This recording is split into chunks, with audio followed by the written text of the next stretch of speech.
안녕하세요. 한빛치과병원 박상현 원장입니다.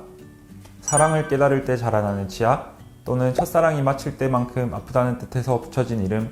오늘은 많은 분이 갖고 계신 사랑니에 대한 궁금증에 대해 알아보는 시간을 가져보도록 하겠습니다. 사랑니를 항상 뽑아야 하는 것은 아닙니다. 사랑니로 인하여 감염 및 치주질환, 치료할 수 없는 충치, 낭종 및 종양의 발생, 인접치아에 손상이 생길 때 사랑니를 뽑아야 합니다. 완전 또는 부분 매복된 사랑니의 경우에는 이런 문제를 일으킬 가능성이 높습니다. 완전히 맹출되어 기능을 하며 앞서 말씀드린 문제 없이 잘 관리되는 사랑니는 꼭 뽑아야 하는 것은 아닙니다.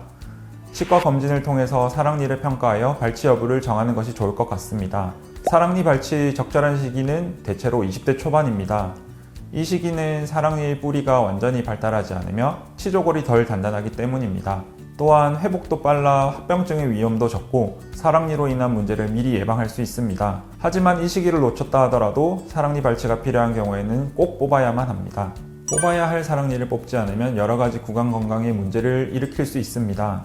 염증과 감염, 인접치아의 손상, 충치, 치아 배열의 변화, 구취, 낭종, 골수염, 심한 통증 등을 유발할 수 있습니다. 이를 장기적으로 방치하면 단기적인 불편함을 넘어서 심각한 치아 및 턱뼈의 문제, 신경 손상, 장기적인 염증으로 이어질 수 있습니다. 사랑니의 상태를 주기적으로 점검하고 적절한 조치를 취하는 것이 중요합니다. 정기적인 치과 검진을 통해서 사랑니의 위치와 상태를 점검하고 필요한 경우 발치를 고려하는 것이 최선의 예방책이 될 수 있습니다.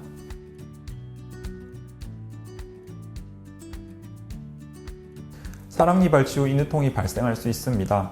직접적인 후유증은 아니지만 몇 가지 원인으로 인해 인후통이 발생할 수 있습니다. 발치 시 입을 크게 벌려야 하는데 이때 목 근육이 긴장하거나 경직되어 인후통이 생길 수 있고, 발치 후 감염이 발생하면 염증이 인근 조직으로 확산될 수 있는데 감염이 목으로 퍼지면서 인후통이 생길 수 있습니다.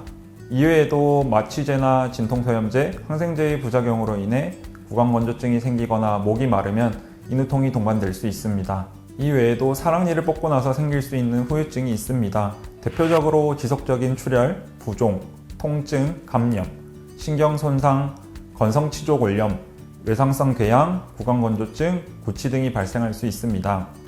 대체로 시간이 지나면서 자연스럽게 회복되지만 일부 경우에는 후유증이 발생할 수 있고, 이를 예방하거나 관리하기 위해서 적절한 조치가 필요할 수 있습니다. 사랑니를 뽑은 후 불편하다면 치과를 방문해 주는 것이 좋습니다. 가능은 하지만 상황에 따라 나누어 진행하는 것이 더 나을 수 있습니다. 치료가 간단한 경우라면 한 번의 내원으로 동시에 진행하는 것이 더 좋으나 복잡한 발치나 심한 충치 치료의 경우에는 두 치료를 나누어 진행하는 것이 더 안전하고 효율적일 수 있습니다. 따라서 사랑니 발치와 충치 치료를 모두 받아야 한다면 치료 전 치과 의사와 충분한 상담을 통해서 치료 계획을 세우는 것이 중요합니다. 사랑니 발치 후 얼굴형 변화로 걱정하시는 환자분들이 계실 텐데요. 결론부터 말씀드리면 골격이라는 것은 성장 과정을 통해 이미 형성된 것으로 사랑니를 뺀다고 해서 얼굴이 변할 가능성은 매우 적습니다. 하지만 사랑니를 발치 후 특정 상황에서는 얼굴의 일시적인 변화가 있을 수 있습니다. 대부분 발치 후 회복 과정에서 나타나는 현상으로 시간이 지나면서 자연스럽게 되돌아옵니다. 대표적인 예로는 발치 후 생긴 부종으로 인해 얼굴이 일시적으로 둥글게 변하거나 붓기가 빠지면서 얼굴이 작아진 것과 같은 효과를 느낄 수 있습니다. 사랑니를 뽑은 후 환자분들에게 많이 드는 질문 중 하나가 술을 마셔도 되느냐입니다. 사랑니 발치 후 음주는 추천되지 않습니다. 음주가 발치 후 회복에 부정적인 영향을 미치므로 일정 기간 금주하는 것을 권합니다. 알코올은 혈액 응고를 방해하고 혈관을 확장해 지혈을 방해합니다. 또한 면역 기능을 약화시켜 감염이나 염증 발생의 가능성을 높입니다. 과한 음주로 발치한 것을 잊고 함부로 저작한다거나 구강청결 관리를 소홀하게 하기도 합니다. 따라서 사랑니 발치 후 일주일 정도는 상처가 치유되고 감염을 예방하는 데 중요한 시기이므로 적어도 일주일 정도는 음주를 피하는 것이 좋습니다.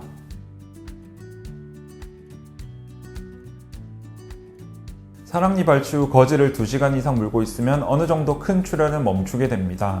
그런데도 출혈이 지속된다면 새 거즈로 교체하여 강하게 압박을 하는 것이 중요합니다. 동시에 냉찜질을 해주면서 머리를 높게 유지하는 것이 가장 기본적인 응급처치 방법입니다. 이후에도 피가 계속 나거나 출혈이 심각할 때에는 치과에 방문하거나 가까운 응급실에서 조치를 취해야 합니다. 혈자는 사랑니를 포함한 치아 발치 후 중요합니다. 혈자는 출혈을 멈추고 상처 부위를 보호하는 기능을 합니다. 발치 후 혈병이 제대로 형성되지 않으면 출혈이 멈추지 않거나 상처가 회복되지 않아 감염이 발생할 수 있습니다. 만약 혈전이 떨어져 출혈이 계속되거나 다시 혈전이 생기지 않는다면 즉시 치과에 내원하여 의사와 상담하는 것이 중요합니다. 사랑니에 대한 궁금증을 살펴보았습니다. 그냥 두면 골치 아픈 사랑니, 치료 시기를 놓치면 통증 및 치료 기간이 늘어날 수 있는데요. 늦기 전에 병원에 방문하여 치과의사와 상담 후 사랑니 발치를 진행하는 것을 추천합니다. 다음 이 시간에도 유익한 정보로 찾아뵙겠습니다. 지금까지 한빛치과병원 박상현 원장이었습니다. 마치아!